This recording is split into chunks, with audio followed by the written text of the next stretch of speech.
الرحمن الرحیم. وقت همتان بخیر. انشالله که خوب و صحتمند باشین.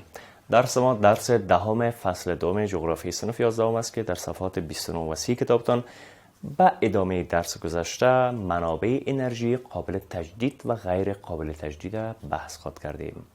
اما از درس گذشته بگوییم که در مورد انرژی و اهمیت انرژی گفتیم که باز بگوییم انرژی به چند نوع هست که در درس فعلی خود راجع به او حتما صحبت میکنیم. گفتیم انرژی عبارت از نیرو یا قوی است که به اثر او قوه تحرک در صنایع و ماشین آلات و تولیدات صنعتی به وجود میاد.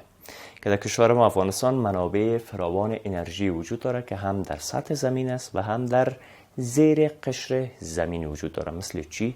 مثل آب، مثل اشعه آفتاب، مثل باد، نفت، زغال سنگ، گاز و انواع دیگه که هست. و صنایعی که در افغانستان هم هست در حال حاضر به انرژی بسیار زیاد ضرورت داره تا ماشین‌های خرد و بزرگ به حرکت بیاره و انرژی در افغانستان از اهمیت مهم هم از این خاطر برخوردار است که بتونه در تجارت، صنعت، حمل و نقل و غیره فعالیت‌های حیاتی مستقیما کمک کنه که این فعالیت‌های حیاتی به این انرژی وابسته هم هست. منابع مهم انرژی کدام ها هست؟ میتونه زغال سنگ باشه، نفت باشه، گاز باشه، آب باشه، باد، آفتاب و غیره. از زغال سنگ گفتیم که زغال سنگ هم از جمله منابع عمده تولید انرژی در افغانستان به حساب میره. مخصوصا فعلا هم که منابع دیگه انرژی مثل نفت و گاز کم قیمتتر و گرانتر هست، بنابراین این زغال سنگ است که به حیث یک ماده تولید کننده انرژی نسبتا ارزان در اختیار ما شما قرار میگیره. یک قسمت زغال سنگ هم در صنایع و یک قسمت دیگه‌اش هم به حیث ماده سوخت در کشور ما شما استفاده میشه. در زمستان استفاده میکنین، روزمره استفاده میکنین و به حالتهای مختلف استفاده میشه. علاوه بر زغال سنگ، نفت هم در کشور ما شما به حیث یکی از منابع تولید انرژی از اهمیت خاص خود برخوردار است و تحقیقات و مطالعاتی که در مورد تفحص نفت در سال 1315 هجری شمسی از طرف جیولوژیست های افغانی و خارجی صورت گرفته بود، معلوم شده که ذخایر نفت در بسیاری از نقاط کشور ما شما مثل ساحات شمالی، غربی و جنوب غربی وجود داره که بتانیم امروز بخیر استخراج کنیم، استفاده کنیم، حتی صادر کنیم، بفروشیم بر کشورهای دیگه که عاید بیاره.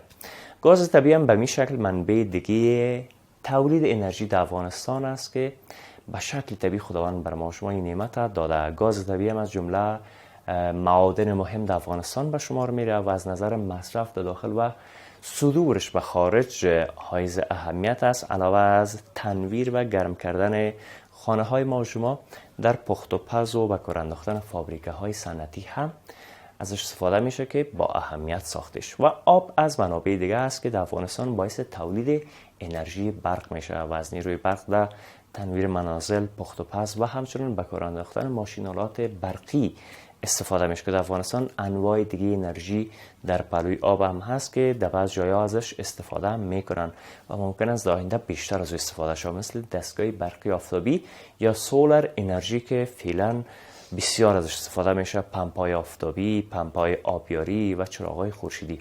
شما اگر سفر برین، چکر برین، دیده باشین در بسیاری از زمین ها فعلا سولارها نصب کردن که با واسطه برق او میتونن از زمین، از عمق زمین آب بکشن به خاطر آبیاری زمین های زراعتی ما شما. و تولید انرژی هم میتونه که ما شما را بسیار زیاد کمک کنه، چون تولید انرژی موثریت در منابع تجدیدپذیر طبیعی که هستن بسیار زیاد بالا میبره، مثل آب و باد و آفتاب که ما شما هر چقدر استفاده کنیم خداوند دیگه طبیعتاً این ماده ها را آفریده و این پدیده ها را آفریده که ما شما از او استفاده میکنیم. وقتی ما شما از این منابع تجدیدپذیر طبیعی استفاده میکنیم بر ما شما چه خوبی داره؟ دیگه چوب نمیسوزانیم، گاز، زغال سنگ، تل، این چیزا برای که نمیسوزانیم صرفه‌جویی میشه. از آلوده شدن محیط هم جلوگیری میکنیم که بر صحت ما، بر محیط زیست ما شما، برای نباتات و میوه ما شما بسیار زیاد موثر و مفید تمام میشه. این هم کوتاه از درس گذشته بود که براتون گفتم. اما بیاین که از هدف درس جدید بگویم. برای حمایت از ما چینل بیگم اکادمی را سابسکرایب کنید و سپس زنگوله را فشار دهید تا به تمام ویدیوهای درسی ما دسترسی داشته باشید و از آنها مستفید شوید. هدف ما شما در این درس کسب معلومات در مورد منابع انرژی قابل تجدید و غیر قابل تجدید است که بفهمیم منبع قابل تجدید چیست و منبع غیر قابل تجدید چی هست. پس بریم که از منابع انرژی براتون بگویم که در طبیعت به چند شکل است، به چند نوع است. در طبیعت دو نوع منابع انرژی وجود داره که کدام هاست؟ منابع انرژی قابل تجدید بچا و منابع انرژی غیر قابل تجدید. ای که منبع انرژی قابل تجدید یعنی چی و منبع انرژی غیر قابل تجدید یعنی چی، ایره براتون میگم، دقت کنین که خوب بفهمین. اول منابع انرژی قابل تجدید براتون میگم که منابع انرژی قابل تجدید او دسته منابع هست که در طبیعت بسیار زیاد پیدا میشه و انسان میتونه به شکل دوامدار از او استفاده کنه و امکان دسترسی دوباره بر انسان ها میسر است نسبت به او. مثل چی؟ مثل آب، مثل باد، مثل آفتاب که دائم در طبیعت وجود داره و پایان ناپذیر و غیر قابل تجدید هستند. شما از باد هر چقدر استفاده کنین صبح میخوری باز باد است، این نیست که باد خلاص شود. آب هم به این شکل است. خداوند به اساس حکمت که داره، به اساس اونمو حکمت بر ما شما انسان ها امکانات را فراهم ساخته که باید هر لحظه شکرگزار این نعمت های خداوندی باشیم. پس آب و باد و آفتاب از منابع انرژی قابل تجدید است، یعنی جدید میشه. شما هر قدر از آب دریا استفاده کنین بازم برف میباره، آب میشه، آب جریان پیدا میکنه، کم نمیشه، درست از بین نمیره. آفتاب هم همین شکل، از وقتی که آفتاب هست این زمین هست، این هستی هست و خداوند آفریدش آفتاب هست، نورش به زمین میرسه. ایتون نیست که ما شما امروز خوب دفته و بشینیم که دیگه 6 ماه آفتاب نیست. مثل یک قسمت زمین است که 6 ماه شب و 6 ماه روز به اون شکل نیست. و هم 6 ماه بعد بازم آفتاب هست، آفتاب در روی زمین هست، در دنیا هست، اما تمام نمیشه. این میشه منابع انرژی قابل تجدید که دوباره ازش ما شما میتونیم استفاده کنیم و دوباره برای او دسترسی پیدا کنیم. اما منابع انرژی غیر قابل تجدید کدام منابع است؟ این دیگه برعکس منابع انرژی قابل تجدید است. منابع انرژی غیر قابل تجدید او دسته منابع هست که بعد از مدت ذخایرش پایان پیدا میکنه. شما وقت استفاده میکنین دیگه تمام میشه. مثل چی؟ مثل ذخایر زغال سنگ. شما به استخراج منبع طبیعی زغال سنگ میپردازین، یک روز، 2 روز، 3 روز، 1 سال، 10 سال میرین از معدن زغال سنگ استخراج میکنین دیگه زغال سنگ تمام میشه. یا هم نفت و گاز که انسان نمیتونه به شکل دوامدار از او استفاده کنه. شما اگر در یک جای چاه نفت وجود داره، شما میکشین 50 سال بعد دیگه تمام میشه، دیگه در روی خو نفت باقی نمیمونه. از همین خاطر میگیم که منابع انرژی غیر قابل تجدید وقت استفاده شد تمام شد دیگه به وجود نمیاد. انرژی حرارتی هم که از سوختن زغال سنگ، نفت و گاز حاصل میشه، باعث آلودگی محیط زیست و سبب گرم شدن زمین میشه. ببینین وقتی ما شما به خاطر تولید حرارت و گرمی از زغال سنگ و نفت و گاز استفاده میکنیم، از یک طرف محیط زیست بدون شک آلوده میسازه، از طرف دیگه سبب گرم شدن خود جو زمین میشه که بسیار زیاد خطرناک است.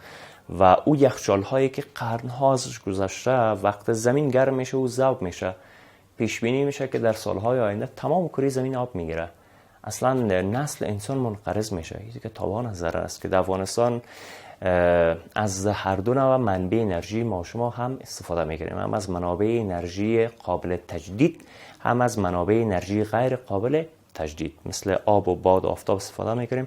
از زغال و نفت و گاز اینا هم استفاده میکنیم.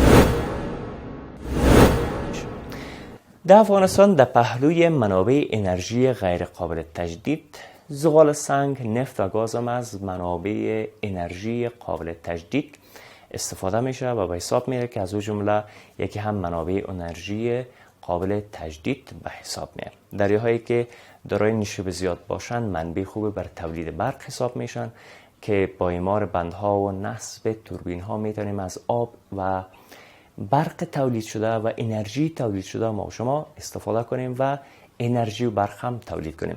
برق آبی که از نیروی آب تولید میشه نسبت به زغال سنگ و نفت و گاز اقتصادی تر تمام میشه، یعنی ارزان تر تمام میشه و تولید برق آبی نسبتا ارزان هم هست، به خاطر که تولید برق آبی به اساس جریان دائمی آب صورت میگیره. خود آبی که در دریا جریان داره، مثلا بند نقلو، بند ساخته شده، آب جمع شده در کاسه آب، آهسته آهسته همیشه پایین رفته میره. دوباره که باران میباره آب می تجمع میکنه، اونمو برق تولید شده میره. از این خاطر است که معمولا ارزانتر نسبت به نفت و گاز و زغال سنگ است. منبع دیگه تولید برق باد است که از بادم به خاطر تولید برق در بعضی از مناطق کشور ما و شما به شکل امتحانی استفاده کردن و میبینیم که آیا نتیجه میده نمیده، که بدون شک نتیجه میده که در آینده انشاءالله در سر تا سر کشور ما و شما توسعه پیدا کنه و بتانیم از باد به خاطر تولید انرژی برق به خوبی استفاده کنیم. منبع دیگه تولید برق انرژی آفتاب است که از او جمله کلکتورهای آفتابی یا آب گرم کنایی که هست و چراغای آفتابی، دیگای پخت و پز و غیری که امروزا ما شما با آشناسیم استفاده میشه، که اینا از انرژی آفتاب استفاده میکنه و نتیجه بسیار زیاد خوب و قناعت بخش بر ما شما هم به بار آورده و ازش راضی هستیم که با توسعه کلکتورهای آفتابی در کشور هم صرفه‌جویی در مصرف برق خواهد شد و هم از آلودگی محیط زیست جلوگیری میشه، که در حال حاضر از انرژی آفتاب در بعض از ولایت‌های کشور استفاده میشه و پروسه کارش هم آرام آرام جریان داره که به خوبی بتانیم از این منبع استفاده کنیم. انشالله فهمیدین؟ بسیار خوب. بیاین که کوتاه درس جمع‌بندی کنم، خلاصه درسم براتون بگویم، باز میریم به خیر. تمام. از انرژی و اهمیت انرژی براتون گفته بودم که انرژی چی اهمیت داره و در کل انرژی چند نوع است. گفتیم منابع انرژی قابل تجدید و منابع انرژی غیر قابل تجدید هست، که منابع انرژی قابل تجدید منابعی است که در طبیعت بسیار زیاد هست که با بار بار استفاده انسان خلاص نمیشه، دوام پیدا میکنه و تمام شدنی نیست. مثل چی؟ مثل آب و باد و آفتاب که به شکل دوامدار در طبیعت وجود داره و هیچ وقت دیگه پایان پذیر نیست. نعمت خداوند است، باید سپاسگزارش باشیم.